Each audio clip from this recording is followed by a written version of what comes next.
Hey, mijos and mijas, welcome back to another episode. Today, we are going to be talking about therapy from a first gen Latino perspective. Before we begin, I am no expert whatsoever. This is also not medical advice. I'm just going to be sharing my experience and kind of just walking through the things that I learned while joining therapy and kind of going through all of that, being a first gen individual, a Latino culture, and how it all just plays in my opinion. I think this conversation is for those who may have therapy in the back of their minds, but are scared or have second guessed themselves from joining therapy, because I know it can be a very, sensitive subject, and it can also be very intimidating for most. And low key, some people might even feel ashamed for joining therapy. Like, I don't blame you. I understand. So I kind of just wanted to put this episode out to connect and to really just share my experience and what I took away from therapy. I think growing up for Latinos, we always hear like échale ganas, or, we're told to be grateful because people have it worse than us. And I think a lot of times we take that literal, and it carries over into other aspects of our lives. And I think mental health is one of those aspects where our upbringing and the cultural values and the cultural norms, sorry, the cultural norms kind of carry over into these avenues and aspects of our lives. So I wanted to talk about it. I think in our culture, mental health is not really something that is easily discussed. I think it's not a topic that we openly talk about. And I think a lot of it has to do with the upbringing and the cultural values, the machismo in the culture. I think sometimes feelings are something that we push through and we really don't overcome, if that makes sense. So I think for me, in my opinion, I think therapy kind of felt like, well, let's be honest, therapy felt like a white people thing. Like, I genuinely believe that a lot of us have the notion that therapy is something that white people do. It's something that other cultures do, but not ours. On top of that, I think there's kind of a little bit of shame of thinking that something's wrong with you, or that you need help, or that you're sick or something related to that nature. And I think that's wrong to begin with. Our culture talks a lot about survival, but not enough about healing. And I think, in my opinion, that's something that should change, especially with first generation individuals. I feel like there's certain customs and certain things that we, as we, build a family of our own, can be the ones to say, okay, this ends here, the cycle stops here, I'm not going to carry that forward. And we have a great opportunity to move on and to grow and to heal and to really just take advantage of the resources that we have in our lives. The biggest question is, what made me seek therapy? For me, I hit a point where I was going through a difficult time in my life. And on top of that, it was really impacting me, and it was really affecting me. And I think I was always tired because of the draining environment that this was causing in my head. I was emotionally overwhelmed, and I just felt a lot of pressure that I didn't know was pressure at that time. So I was under a lot of pressure. And for me, I was just kind of like on survival mode. I was really just at the end of it. I was very kind of like spread thin, per se. And I realized that I no longer wanted to, live like that. I was very much tired, and being in survival mode, which I'm pretty sure most of us have been in survival mode, is not fun. It's very draining. It's very tiring. And you're kind of not even enjoying or noticing on like what's going on around you. You're really just trying to make it through the daily functions, waking up, going to work, going to school, coming back home, eating, and then going to sleep. And honestly, you sleep a lot, like when you're going through a tough time. So, of course, going into therapy and exploring that as an option, it was very scary because I really felt like I didn't know what I was getting myself into. I didn't know where to start. I didn't even know what this was going to look like.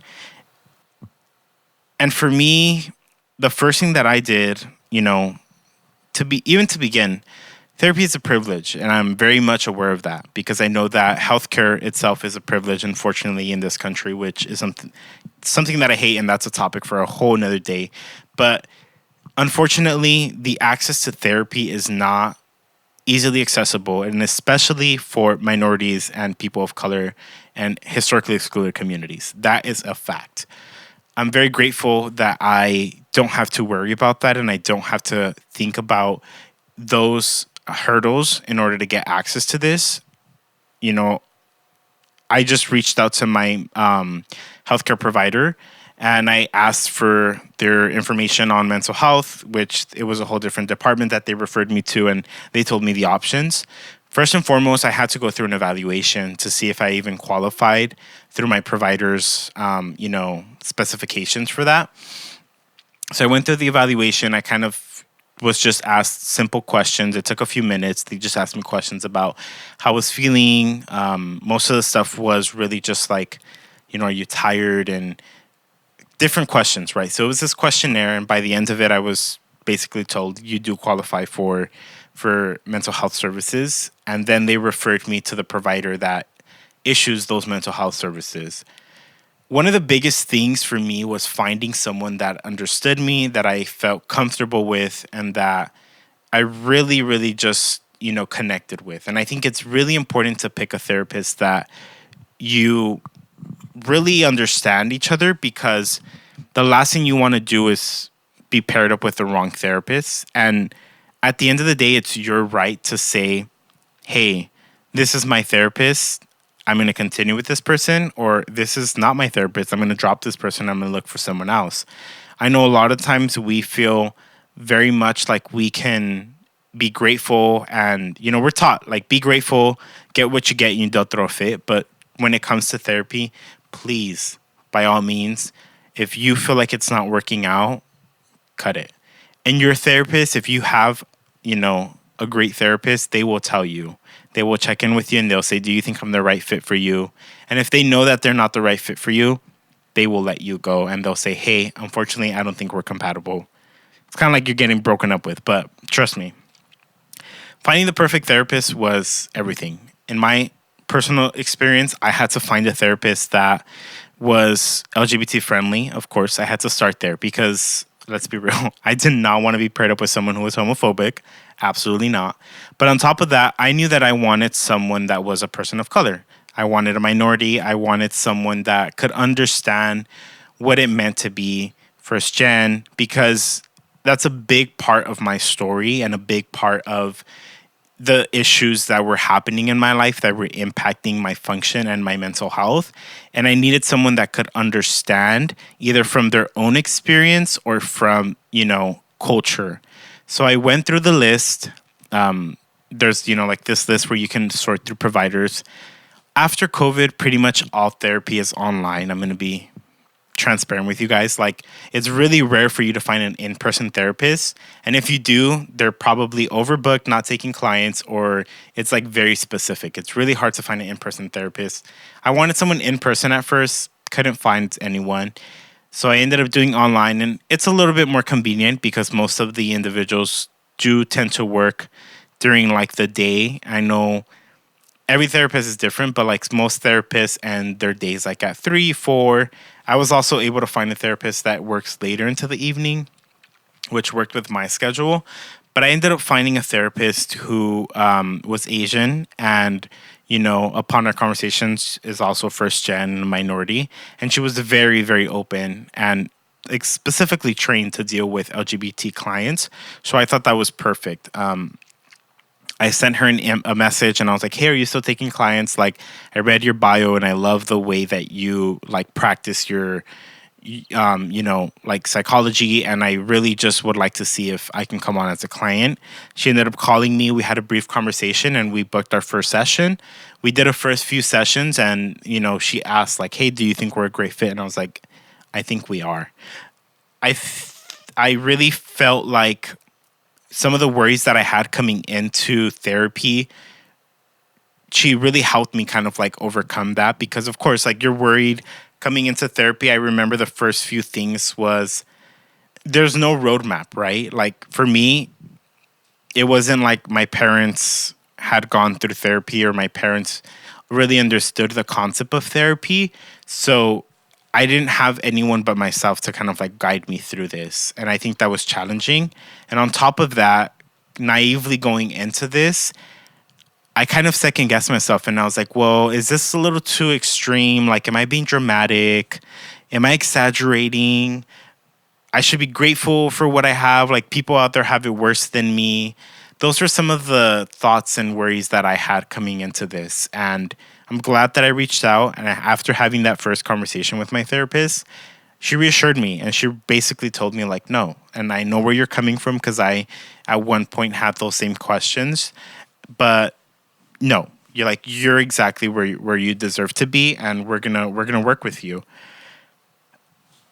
Being first gen, I feel already feels like you're put in a situation where you have to live between two worlds and two cultures and two languages. But I felt like for me, finding the perfect person to administer my therapy was important, because I didn't want to spend time making them understand or like translating what it means to be first gen.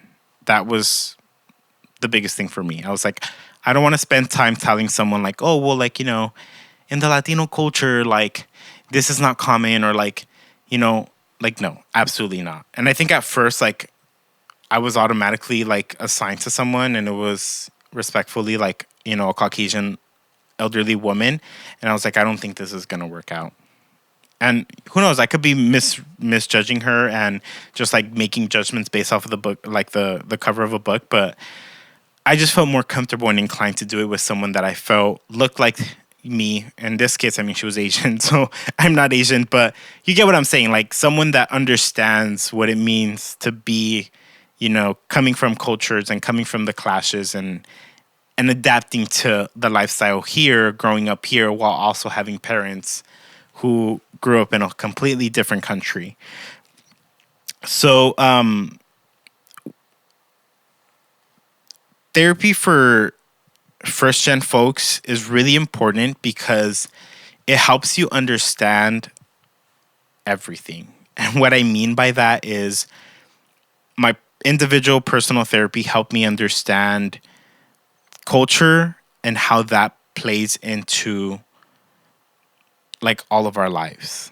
Our parents, the way we're raised, the way we grow up to become adults, the way we work in the work environment, the way we lead and love in our relationships, whether that be romantic, platonic, or whatever those relationships that you build.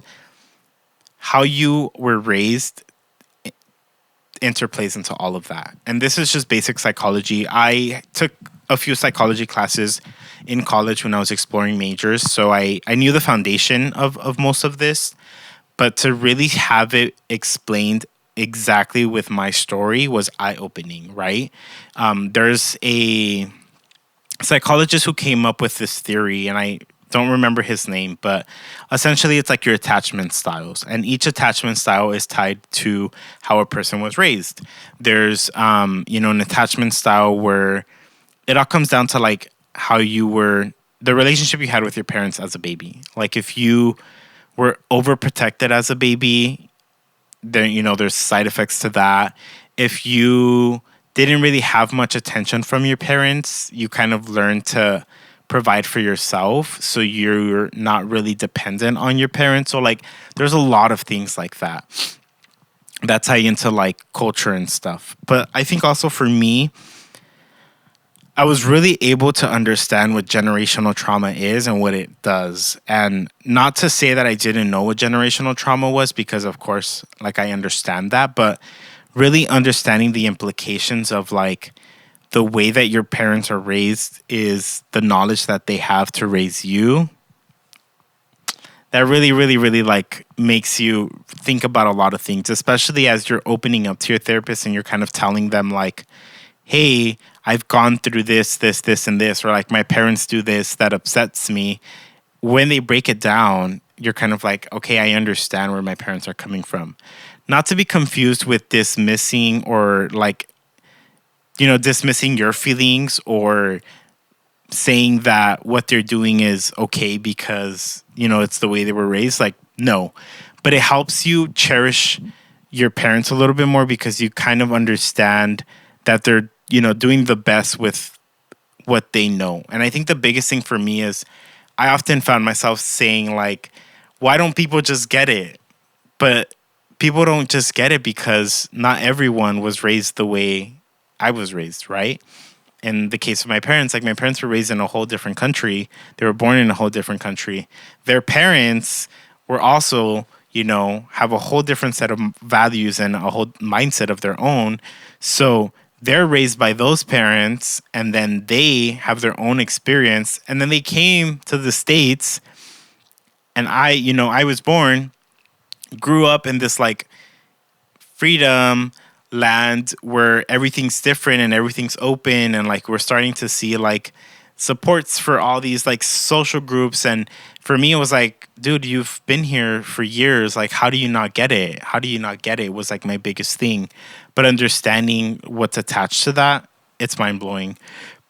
On top of that, I think therapy also helped me understand where my pressures were coming from. I'm a very independent and self-sufficient person, and I understood where all of that came from. And I was also able to pinpoint, the certain situations that led to that. A lot of it goes back to leadership roles that I had at a very young age, where I was always held to a higher standard than my peers because I was in a leadership role. On top of that, finding extracurricular activities that weren't like generic was also something that put me in a separate bubble. So all of this just kind of like made me understand the way that I am, if that makes sense. And one of the biggest things that I had in therapy was like, I'm way too hard on myself. Like I have this guilt whenever I rest. Like I feel like I shouldn't be resting. Like I should be going for more and more and more and more. And a lot of that comes from, of course, being a first-gen individual, but also it comes from being in those leadership positions at a young age. And on top of that, like the pressure of wanting to succeed, to have a better life, to provide a better future for myself. And I've always been go, go, go. And there's more times that I'm involved in some extracurricular activity than I am actually at home. My weekends look crazy. Work looks crazy. But on top of that, I think it's a very like, I wouldn't say tricky subject or like difficult topic to talk about. I'm just trying to find the way to properly express myself on these topics, because one thing that I would like to make clear is that everyone's experience and story is different. And I'm trying to find a way to like jump around, certain topics that I've prepared for this episode, because I really don't want people to take this as a guide or as a toolkit. Like, this is what your story should look like, because it's not like that for everyone. And I think it's very much a unique experience, because what I've gone through is different than what you've gone through at home. But on top of that, what led me to go to therapy is different from what can lead you to go to therapy, if that makes sense. And, our upbringings might be different. And yes, we might all be Latinos, or we might all be first-gen individuals. But at the end of the day, like, everyone's story is unique. And I think therapy even taught me how your story is unique within your own family. Like, I remember my therapist telling me, like, your experience is different from the experience that your siblings had with your parents, because everyone has a unique experience. And a lot of things, like, when you go to therapy, you learn a lot about studies and terms and concepts, and you really are able to put a language to like emotions and mental health. And it's this language that's going to kind of like blow your mind, because you learn how not only do you deal with certain things because you're a minority, but even something down as little as being the middle child. I remember there was one time where she's like, yeah, like your experience is different because you were the middle child. And I was like, what? So it's so specific, like your gender, your age, being a middle child, like all of that interplays into it. And I feel like I'm rumbling right now, but what therapy taught me was, like I mentioned, it opened a whole world of language and emotions. It taught me how to set boundaries.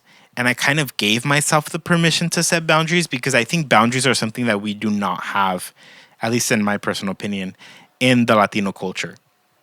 Excuse me. I think growing up, it's very much like communal community. Like, we're here to support one another. We share. Like, you really don't have boundaries growing up. And that's mind blowing, because giving yourself permission to set boundaries and having someone tell you, like, that's a boundary that you're trying to set. And sometimes that's all you need from therapy. Like, I'm going to keep it a buck with you guys. I'm pretty cognizant and pretty much, aware of my surroundings and my situation, and I can make decisions for myself. I'm very good at reading people, reading situations, reading the room, and catching a vibe and catching people's intentions and emotions. I'm very good at that, and I've always been good at that. So coming into therapy, a part of me also felt like I don't need this, because I know what I need to do. But therapy helped me pause, examine a situation, and understand what the proper thing to do is, but then also like what it is that I want to do, because there's also that difference between that. So giving myself the permission to set boundaries was me explaining a situation to my therapist and her saying, pause, you are trying to set a boundary there. You didn't flat out say it, but the fact that you discouraged whatever it may be, that's you setting a boundary. You don't have to say flat out no, or no, I don't want to do this, I do not like that, or I don't appreciate. Like, if you are subliminally saying, I don't think that's a good idea, hey, I'm gonna stay in tonight, like, those can be boundaries that you're setting. And having a third party person pause you as you're going through something and tell you, hey, let's rethink that. Say that one more time. Yeah, that's a boundary. It's really crucial, because a lot of the times when we're in therapy, sometimes we're in therapy during like emotional moments of our lives. And I think we're not fully cognizant or aware of what's going on. Having someone pause you and tell you, like, okay, this is what you're feeling. This is what I believe you're carrying. And having someone basically just talk it back to you. I don't know how to explain it, but it's mind blowing. Therapy gives you a lot of tools that I think are very valuable, and I think one of the biggest tools that it gave me was teaching me how to stop being argumentative. Because if there's one thing that I like to do, is I love to like defend myself, and I can be argumentative sometimes. And I found that a lot of the times that doesn't lead to where it should lead, or where I want it to lead. So learning tools to have other people reflect on their actions, have other people understand how they're coming across and how you're interpreting their message, it's mind blowing. Because I went from having the mindset of saying, like, in an argumentative situation, I went from the mindset of being like, well, you this, and like you this. Because at that point, you're argumentative. You're attacking this person. You're basically telling them, like, you. I went from saying that to saying, I feel this when you do this. I feel that you want me to do this when you say this. am I understanding correctly that you are hoping for this outcome? That switch is different because at that point, you're not attacking someone. You're defending and explaining how you're interpreting their message or your emotions. And at that point, how is someone going to come and tell you how you're feeling is wrong? Right? So moments like that where I had like, aha, like, yes, like I knew there was a more effective and efficient way to have this difficult conversation. And a lot of these tools were used with my parents, right? I love my parents to death, but a lot of the times we just couldn't successfully have a conversation about certain topics that we weren't on the same page about. So for me to be able to say, pause, every time you do this, it makes me feel like this, it changes their mindset because then they're saying, oh, shoot, that's not my intention. And I want to clarify that's not my intention. So you start having these conversations that become more of an understanding. You're understanding where your parents are coming from and you're saying, hey, you made me feel this way. And then my parents were saying, that's not my intention. I wanted to convey this. Then it made me pause and say, okay, well, it makes me feel a little better that they were looking out for my safety, right? And they were more worried about my well-being and my health. But then it also makes my parents pause and say, oh, shoot, maybe I need to rephrase that in a more loving way because it made him feel this way. So you start breaking down your conversations and start having a more understanding conversation with each other, which I feel like not only gains mutual respect for one another, but it helps you advance more. And once you start laying the foundation for these baby steps, you'd be surprised with how deep you can have conversations with your parents or with anyone that you want to have these conversations with. In my case, it was with my parents. Mind blowing. And it's one of the things that I wrote here. And it made me like pause because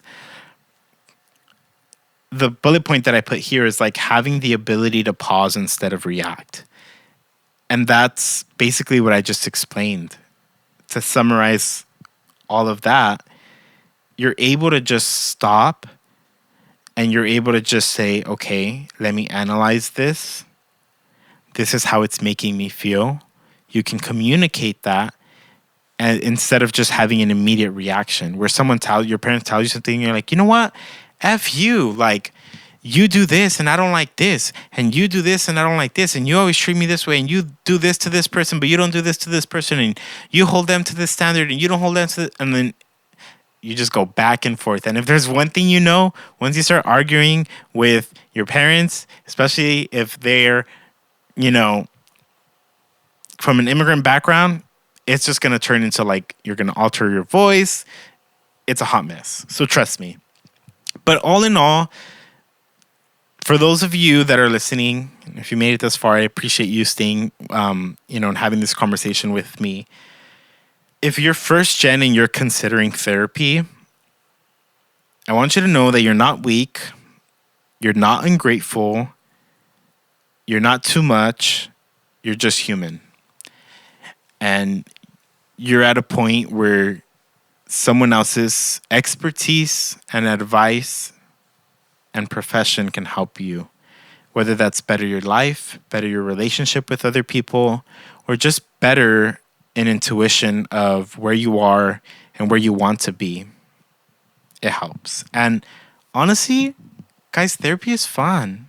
Once I understood everything and kind of like got over that difficult moment in my life and was able to move forward and start working on resolving stuff and moving forward. Like, I remember going to therapy and being like, what's up, girl? Like, hey.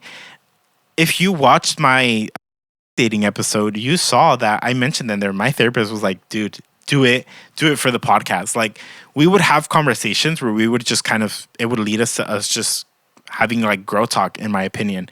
And finding the right therapist, this is why I say it's so important, because you don't feel like it's therapy.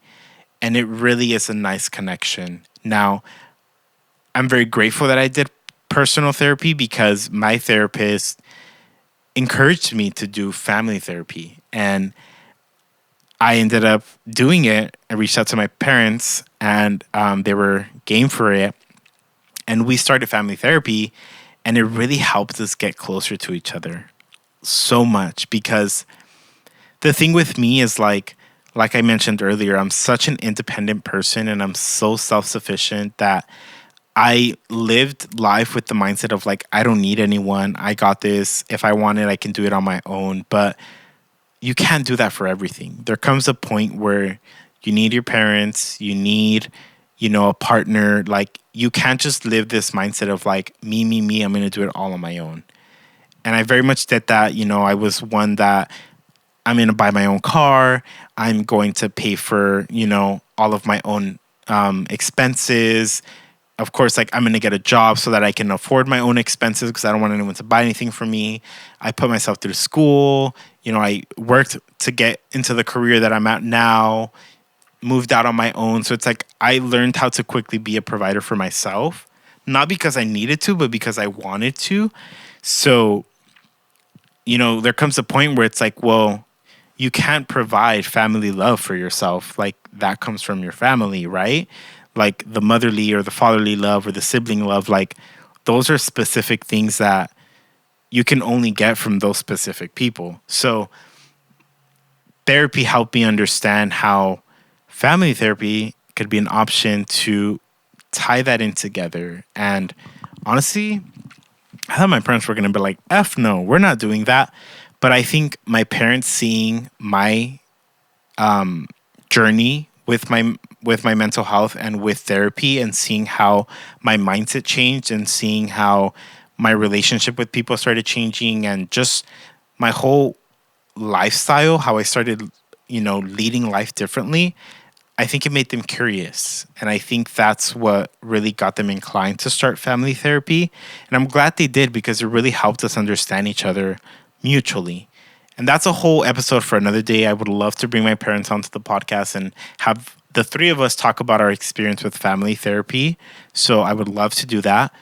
But, and that was also picking the right therapist. And all in all, what I want to say and what I am trying to close off with is it's really beneficial. And I know everyone's parents are different and everyone is different on their own. And some parents might be like, absolutely not. But trust me, even if you just start, I always say, like, just start, just do it. Even if it's just you on your own, do it. Because you never know what it's going to lead to. In my case, like, if you would have told me, like, oh, your parents are going to be in therapy with you in a few months, I'd have been like, absolutely not. Like, I'm barely in therapy myself. Like, how the heck are my parents going to agree to this? But again, them seeing that transition and them, I think, understanding that my lifestyle and like the way that I love and the way that I carry my relationships is different than other people's because I'm very much in tune with my emotions and I'm very much a vulnerable person and I care a lot about feelings and, how things are communicated. Like, I think them understanding that and knowing that that's who I am, they knew that this was going to be very significant for me and it was really going to help us, and it really did. So you deserve the support, whether that's from your family, with your family, or from a professional, a licensed professional. You deserve the support, not just to be in survival mode, how we, sometimes unfortunately are taught or raised to be. And it's not intentional, but you deserve to have that support system. And it's really, really, really a great support system. The stigma around mental health is very, very discouraging, but trust me, it's okay to ask for help. And it's not that you're asking for help on a crazy level. You're asking for help on how to understand your emotions, how to understand and be in tune with the people you love, how to love people. Because I think for me, one of the things that I also realized is everyone has a different style of love, and you have to learn how to love everyone differently. And my parents also learned that. where they realize like, okay, well, we got to give this one a little more extra love, or this person might need more physical love, whether that's hugs, kisses, words of affirmation and wisdom. Like, understanding that helps you better your relationships, and it's great. But overall, therapy didn't change who I am. I feel like it made me a better person. It made me better be in tune with myself. It made me spend time on myself, which then trickled into the people around me, the places around me that the spaces that I'm in, and overall, just like the experiences that we live. It helped me kind of come home to myself, because I felt like, sometimes you know where you're supposed to go, but you don't know how to get there. And therapy is that. It's teaching you how to get to that place where deep down in your gut, you want to be in, whatever this place may be. But if this episode made you feel seen, you're not alone. It's okay. And it's also okay to ask for help. So I really hope my story inspires someone to go out to seek therapy and to use these professional tools, if you're capable. And I think it's an amazing experience to see how so much can change in so little time, because it's really great. And I really vouch for it. I've always been a mental health advocate. Even back in high school when I was in ASB, we would put on Mental Health Awareness Week. I've always been an advocate for mental health, but being able to go through my own journey helped me appreciate it even more. And I openly talk about it. I'm never, never, ever ashamed of it. And I think that's kind of the mindset that we need to have. Make it normal. Make it be not an uncomfortable conversation with people. And yeah, just being open about it. I know my coworkers at work at some point were kind of like surprised that one day I was like, oh yeah, I have to leave early because I'm going to therapy. And they were like, you just like share that? And I'm like, why not? Like, it's therapy. Like, boo-hoo, So I hope you guys are able to take away something from my experience. And if you have these tools, definitely use them. You're worthy of them. This is not just a white people thing, because I'm not white and I just told you my entire story of mental health, but you're not alone. Definitely use these resources. And if you have a story of yourself that you want to share, DMs are always open. Feel free to hit me up and we can, of course, have these conversations. Until next time, bye guys.